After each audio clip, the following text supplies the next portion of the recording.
He thought the drawer was locked. He was wrong about that. He was wrong about a lot of things. 3 weeks before that night, 2 housekeepers on my floor were fired without warning. The hotel called it missing inventory. I did not believe that story then, and I believe it even less now. I did not know it yet, but I was about to find out exactly what, and who, they were really covering for. My name is Amara. I am not just a maid. My manager thinks I am nobody. But I know his secret. Tonight, I will decide what happens next.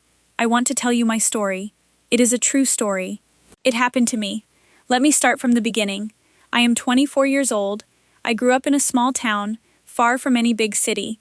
It was a quiet place. It was a simple place. There were narrow dirt roads. There were tall mango trees. There were chickens walking freely in the yard. The evenings were warm and soft, and the whole town smelled like wood smoke and rain. I lived with my mother and my grandmother. We did not have much. Our house had only 2 rooms. The roof leaked a little when it rained hard, but our home was full of warmth. It was full of laughter. It was full of love. My grandmother raised me more than anyone. She was a small woman with strong hands and sharp eyes. She sold vegetables at the market every morning. She woke up before the sun. She worked until her back ached. But she never complained, never once. She used to sit with me at night. She would hold my hands in hers and say, "Amara, listen to me carefully. In this world, some people will have money. Some people will have power. But nobody can ever take away your honesty. Guard it like treasure." I did not fully understand her words back then. I was just a child, but I never forgot them.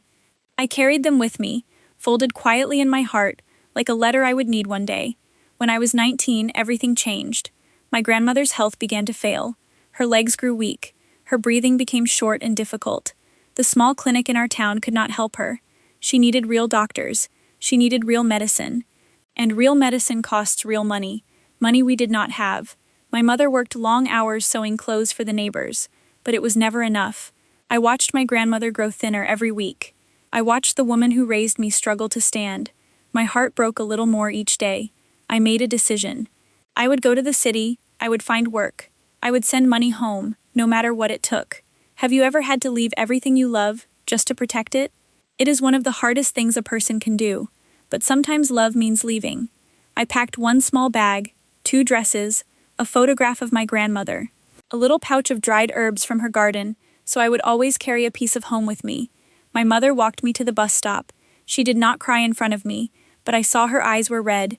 "Come back to us," she whispered, "or send for us. Either way, do not forget who you are." I promised her I never would. The bus ride lasted almost 12 hours. I watched the trees and fields slowly disappear outside the window. Slowly, the world turned to concrete and steel. Tall buildings rose into the clouds. Rivers of cars flowed endlessly through the streets. Millions of strangers moved past each other, never once looking up. I had never felt so small in my life. The city did not care that I had arrived. It did not slow down for me. It did not welcome me. I found a tiny shared room above a noodle shop. The walls were thin, the bed was hard, but it was mine, and I was not there to be comfortable. I was there to work. For nearly 3 weeks, I walked from building to building, asking for any job at all. I walked into restaurants. I walked into laundry shops. I walked into office towers with my best clothes and my best smile. Again and again, I heard the same word. No. They looked at my shoes. They looked at my accent. Some did not even look at me at all. One afternoon, I stood outside a small cafe, watching through the glass as a woman about my mother's age wiped down tables with quick, practiced hands. I gathered my courage and stepped inside. "Please," I said. "I will wash dishes. I will clean floors. I only need a chance." The cafe owner glanced at me for barely a second. "We're not hiring," he said, already turning away. He had not even paused long enough to hear my name. I walked outside and stood on the sidewalk for a long moment, letting the crowd move around me like a river around a stone. I thought about turning back toward the bus station right then. I thought about the long ride home and how easy it would feel to simply stop trying. But I thought of my grandmother's thinning hands and the medicine she still needed, and I made myself walk to the next street, and the next building, and the next closed door. My feet were covered in blisters. My spirit was tired. There were nights I sat on the edge of my hard little bed and asked myself if I had made a terrible mistake. But then I would close my eyes and see my grandmother's face, and I would remember her words about honesty and treasure, and something in me would refuse to quit. If you are struggling right now, please hear this. Do not stop. The door that finally opens is often the one right after the 100 that closed. And then, one gray Tuesday morning, a door finally opened. A large luxury hotel in the center of the city was hiring housekeeping staff. It was called the Regleton, 52 floors of marble, gold trim, and glass that caught the sunlight like fire. I walked in wearing my one good jacket, and I told the woman at the staff entrance the same thing I had told everyone else. I am a hard worker, please give me a chance. She looked at me for a long moment, then she nodded. Start tomorrow night, she said.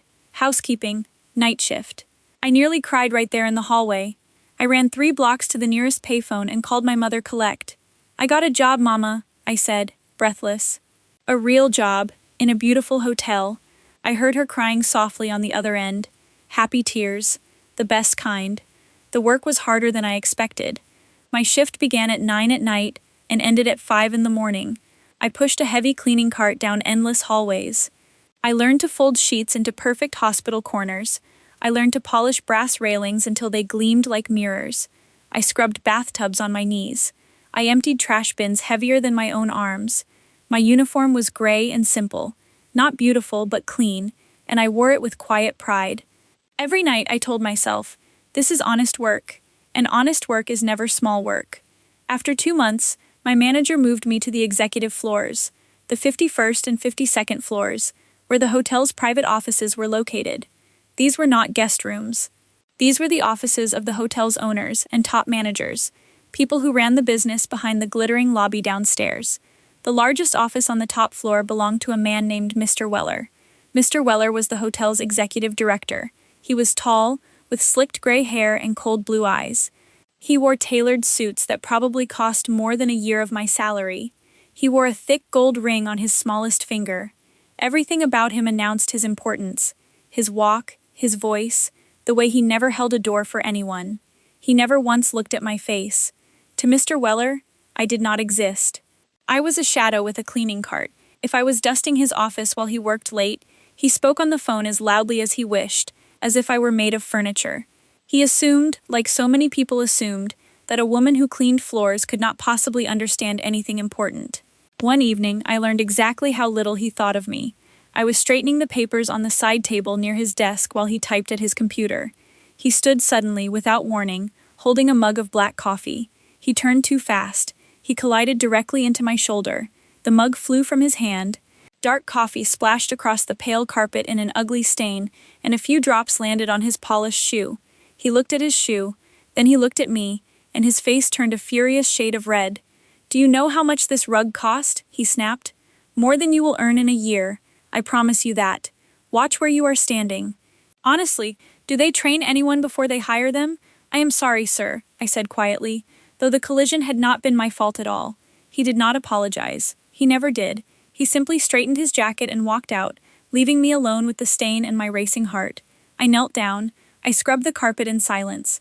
My hands trembled, not from the work, but from the humiliation. I thought of my grandmother's voice. Nobody can take away your honesty. Guard it like treasure.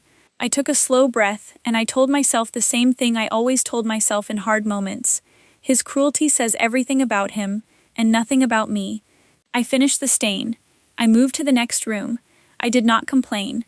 I never once considered quitting, because I needed this job, and because somewhere deep down, I still believed that good things eventually find their way to people who keep trying.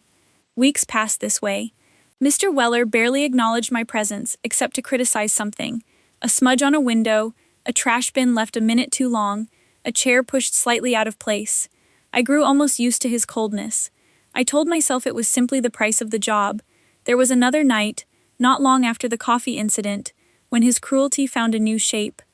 I was dusting the bookshelf behind his desk while he sat typing at his computer, his phone pressed between his ear and shoulder. He was speaking to someone about a business dinner, laughing loudly at something the other person said, when he suddenly covered the phone with his hand and turned toward me. You, he said, as if my name were simply too much trouble to remember. Are you finished in here? I need quiet. Almost, sir, I said, gathering my cloths quickly. Almost isn't finished, he snapped. Honestly, I don't understand why they keep sending someone new every few months. Can none of you manage a simple room? I did not answer. I only nodded, gathered my cart, and left as quickly as I could without running. Out in the hallway, alone, I allowed myself exactly one long breath, and then I straightened my back and continued my shift. I had learned, by then, that his words were a kind of weather. Unpleasant, but something you simply had to walk through to get where you were going. Then came a rainy Thursday night that changed everything. The storm outside was heavy. Rain hammered against the tall windows of the 52nd floor. Thunder rolled somewhere far across the city skyline. Most of the executive floor was dark and silent. Nearly everyone had gone home early because of the weather. I was vacuuming the long hallway outside Mr. Weller's office. I switched off the machine to move a folded rug, and in the sudden quiet, I heard his voice through the half-open door.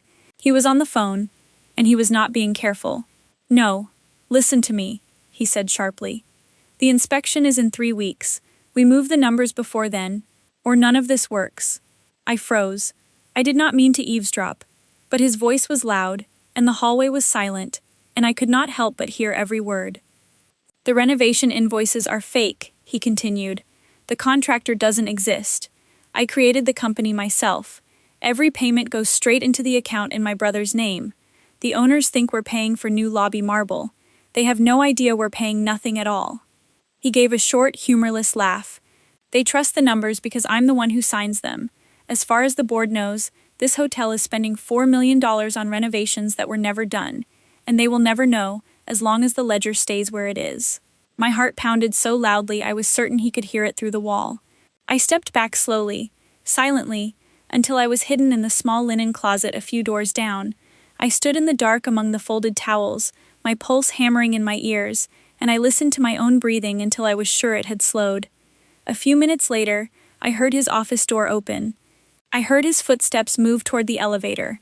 I heard the soft chime as the doors opened and closed, carrying him down and out of the building into the storm. I was alone on the 52nd floor. I stood in the dark closet for a long moment, turning his words over and over in my mind.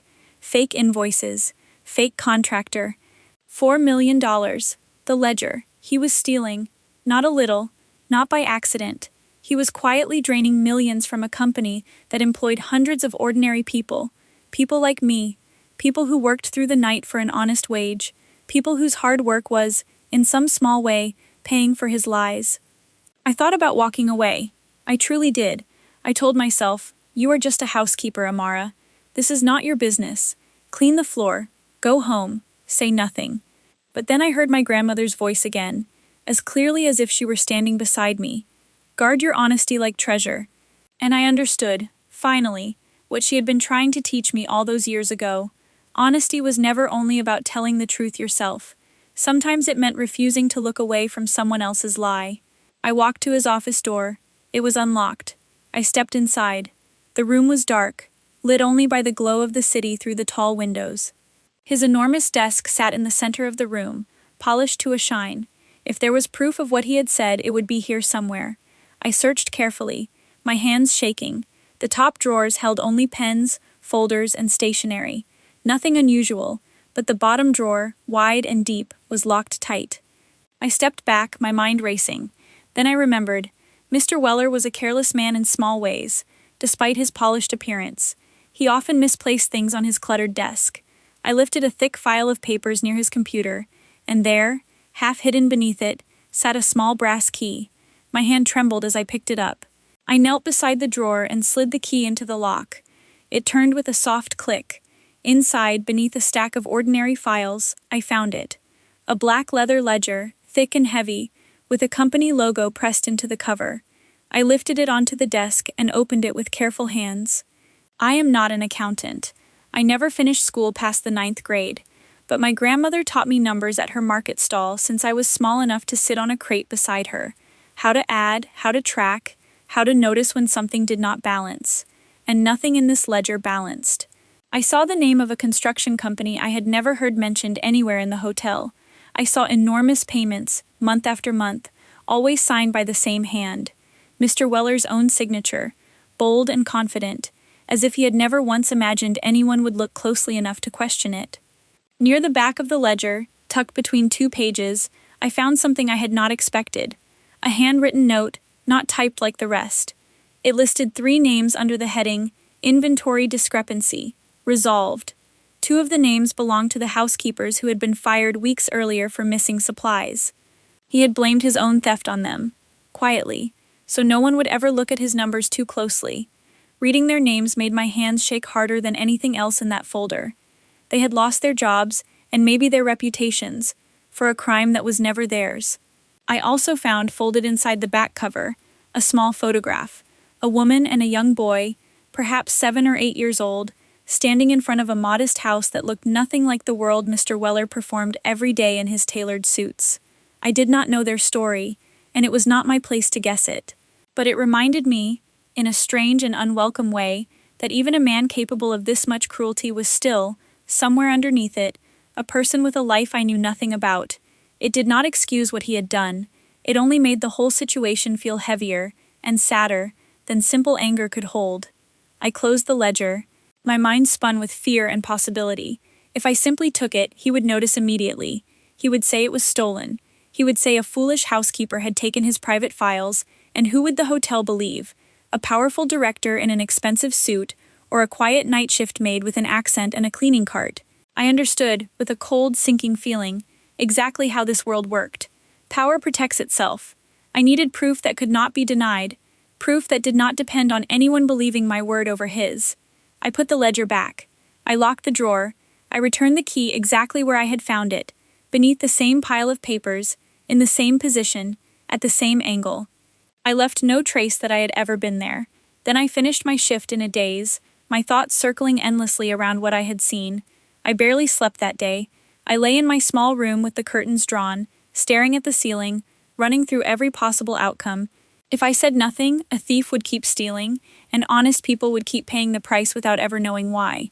If I said something and failed, I could lose everything. My job, my reputation, perhaps even my freedom in this country that was not yet fully mine. But I kept returning to one simple truth. I could not carry this secret and still call myself honest. My grandmother had not raised me to look away. I decided I needed proof that spoke for itself. Proof no one could argue with, no one could dismiss, no one could blame on a maid with an overactive imagination. The next evening I returned to work with a plan. I had one advantage Mr. Weller never suspected I had.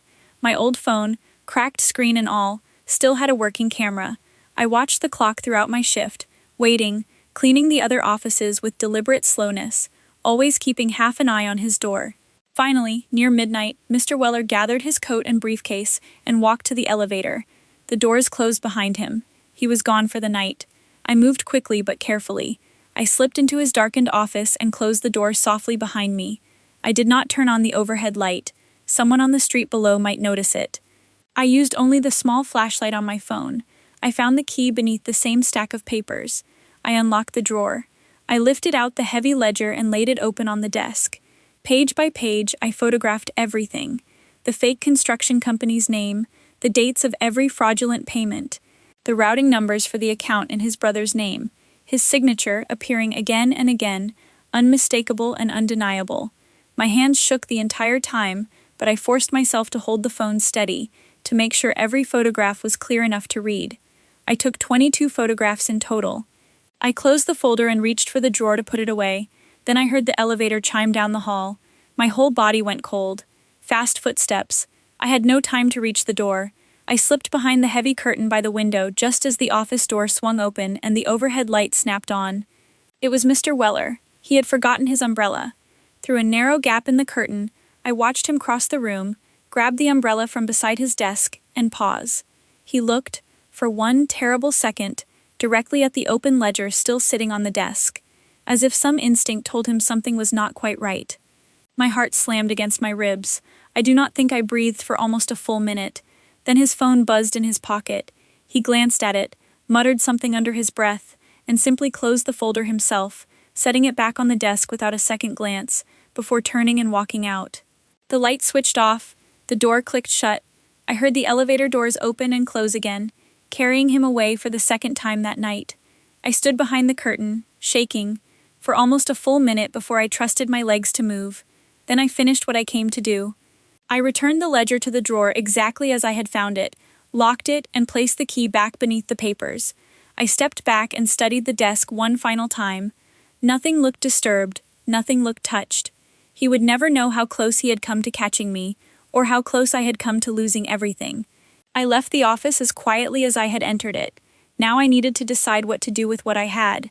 I thought about going to the police directly, but I worried they might not take a night shift housekeeper seriously without more context, or worse, that word might somehow reach Mr. Weller before any real action was taken. I thought of a safer path, one that could not be ignored. The hotel was owned by a larger company, and its head office was 2 floors below the executive suites, on the 50th floor. The company's owner, a woman named Mrs. Calloway, occasionally visited the hotel in person. I had seen her photograph in the lobby, beside a plaque describing her decades of building the company from a single small inn into this glass tower. She had a steady, serious face, the face of someone I thought who valued the truth. I found a plain envelope in the supply closet. I wrote a short letter, simple and clear, because my English was not fancy but my meaning needed to be. I explained everything, what I had overheard, what I had found, where the ledger was hidden, and what the photographs would show. I printed the photographs quietly using the small copy machine in the supply room, watching nervously over my shoulder the entire time. When they were finished, I folded them neatly inside the letter, sealed the envelope, and addressed it clearly to Mrs. Calloway, marked personal and confidential. There was a locked mailbox reserved for the company's owner near the executive reception desk, used for private correspondence. My hand trembled as I held the envelope above the slot. I thought of Mr. Weller's cold eyes. I thought of his voice calling me foolish, calling me invisible. And then I thought of my grandmother, and the treasure she had told me to guard. I let the envelope fall through the slot. I heard it land softly at the bottom of the box. It was done. There was no taking it back now. I finished my shift in a strange, trembling calm. Walking home as the sky turned pale gray with early morning light, I felt lighter than I had in days, as if I had finally set down something heavy I had been carrying without realizing how much it weighed. The days that followed felt endless. I went to work as usual. I cleaned the same floors. I emptied the same trash bins. I saw Mr. Weller, still cold, still dismissive, seemingly unaware that anything had changed. I began to worry the letter had been lost, ignored, or thrown away by some assistant who never even opened it. My only real comfort during those long days was my friend Sophia, an older housekeeper who worked the floors just below mine. Sophia had a warm laugh and gentle eyes that reminded me, in the smallest ways, of my grandmother. One evening, as we changed into our uniforms in the staff locker room, she studied my face carefully. "Amara," she said, "you have not been yourself this week. What is troubling you?" I hesitated, unsure how much I could say. "I am only tired, Sophia," I told her, thinking too much, perhaps. She placed a warm hand on my shoulder. "This city is hard, and this work is harder. But we do honest work, you and I. We may clean up after people who think they are better than us, but we hold our heads up because we know the truth about ourselves. That is worth more than any of their money." Her words settled something in me. I nodded, and for the first time in days, I felt a flicker of real peace. Whatever happened next, I had done the right thing. That much, at least, was mine to keep. Then, on a Friday evening exactly 1 week after I mailed the envelope, everything changed at once. I was in the lobby, polishing the glass entrance doors, when I heard sirens approaching from several blocks away. The sound grew louder and closer, until 2 police vehicles pulled directly up to the hotel's grand entrance, their lights washing the marble floor in flashes of red and blue. Several officers stepped out and walked briskly through the front doors. They spoke with the head of hotel security, who nodded quickly and pointed toward the executive elevators. The officers disappeared upward, and the lobby fell into a tense, whispering silence. Sophia appeared at my side, her eyes wide. "Amara, what is happening?" "I do not know," I said quietly, though my heart was pounding so loudly I was certain she could hear it. We waited. Everyone in the lobby waited. Guests, staff, managers, all watching the elevator numbers slowly climb, and then, after what felt like an hour, but was likely only 20 minutes, slowly descend again. The doors opened, the officers walked out. Between them, hands secured behind his back, was Mr. Weller. He no longer looked powerful. His tailored jacket was wrinkled. His face had lost all its color. As they guided him toward the entrance, his eyes swept briefly across the lobby and landed, for just a moment, on me. There was confusion in his expression, and something close to disbelief.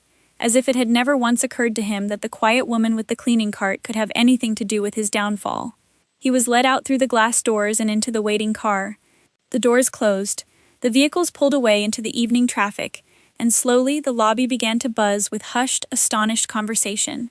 I returned to my polishing, my hands steady despite everything inside me shaking. Sophia squeezed my arm gently but said nothing more. Somehow, I think she understood. The weekend passed in a strange, quiet blur. On Monday evening, as I arrived for my shift, the front desk security guard called my name. Amara, Mrs. Calloway would like to see you. 50th floor. Now, if you please. My stomach dropped. I had never once spoken to the company's owner. I did not know what to expect. Every anxious thought raced through my mind at once. Had I made some mistake? Had someone seen me in the office that night? Was I about to lose the only job that had ever given me hope? I rode the elevator up, my hands damp with nerves. The doors opened onto a floor even grander than the executive suite above it. Soft carpets, warm lighting, an entire wall of glass overlooking the glittering city. A secretary led me to a large office at the end of the hall. Inside, seated behind a wide desk, was the woman from the lobby portrait, Mrs. Calloway, her white hair pulled back neatly, her expression calm but searching. On the desk in front of her sat my envelope. "Please sit down," she said, her voice gentle but direct. "You must be Amara." I lowered myself carefully into the chair across from her, my hands folded tightly in my lap. "This is yours, I believe," she said, lightly touching the envelope. It was not a question. I swallowed hard. "Yes, ma'am. I am sorry if I did something wrong. I did not know what else to do." She shook her head slowly. "You did nothing wrong, Amara. You did something remarkably right." She explained that the copy machine on the supply floor recorded every employee's ID badge whenever it was used, a safety measure most staff never thought about. It had taken her security team only a day to trace the printed photographs back to my late-night shift. "I want you to understand something clearly," she continued, leaning forward. "Mr. Weller stole nearly $4 million from this company, using invoices for work that was never performed. If your evidence had not existed, we might never have discovered it." Auditors reviewed his numbers for years and found nothing unusual, because he understood exactly how to hide his tracks. It took someone with sharp eyes and real courage to notice what dozens of trained accountants missed. She paused, and her expression softened. "There is something else you should know. Your photographs also showed us that 2 housekeepers dismissed last year for missing inventory were innocent. Mr. Weller used their names to cover gaps in his own numbers. We have already reinstated both of their records, cleared their names formally, and offered them compensation for what they lost. That too is because of what you found." I pressed a hand to my mouth. I had not expected that. Somehow, hearing it mattered even more than anything Mrs. Calloway had said about me. My eyes filled with unexpected tears. "I only did what I thought was right," I said softly. "That," Mrs. Calloway said, "is precisely the point. Most people, faced with what you saw, would have looked away. It was not their problem. It was safer to say nothing. You had every reason to stay silent, and every reason to be afraid, and you acted with honesty anyway. That kind of character is rare, Amara, and it should never go unnoticed or unrewarded." She told me she had reviewed my personnel file. She knew about my long night shifts, my mother and grandmother back home, the money I sent faithfully every month.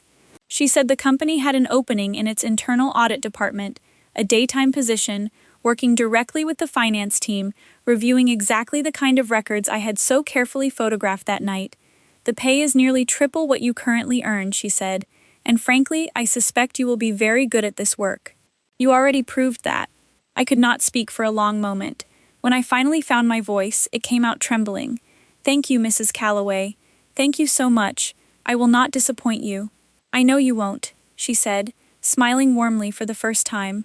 "Welcome to the day team, Amara." That conversation happened 2 years ago. My life today looks very different from those long, tired nights pushing a cleaning cart down empty hallways. I no longer wear a gray uniform.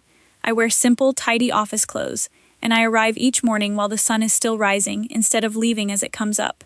I have my own small desk with a computer and a steady lamp. I review financial records for a living now, the same skill my grandmother taught me over a vegetable stall so many years ago, without either of us ever imagining where it might lead. My grandmother's health improved once real medicine and real doctors became possible. She still calls me every Sunday, her voice a little stronger each year. Not long ago, I asked her, half joking, if she remembered teaching me numbers at her vegetable stall all those years ago. She laughed and said she remembered every single lesson, and that she always suspected those lessons would matter more than either of us knew. I think about that conversation often, how something as small and patient as a grandmother's teaching, offered with no expectation of return, quietly became the very thing that changed my life. My mother visited me in the city last spring for the very first time, and I watched her stand in the hotel lobby with her mouth open, staring up at the tall glass ceiling, unable to believe her daughter now worked somewhere like this. I walked her through the lobby slowly, pointing out small details: the marble floor I once mopped every night, the brass railings I once polished until my arms ached. She held my hand the entire time, and neither of us needed to say very much. Some pride does not need words. Sophia retired from housekeeping last year. We still meet for lunch every other week, and she still reminds me, whenever I start to doubt myself, that honest work, whatever form it takes, is never small work. Sometimes, during a quiet moment at my desk, I look out over the city through the window and think back to that frightened, exhausted young woman who once stepped off a 12-hour bus with nothing but 2 dresses and a photograph.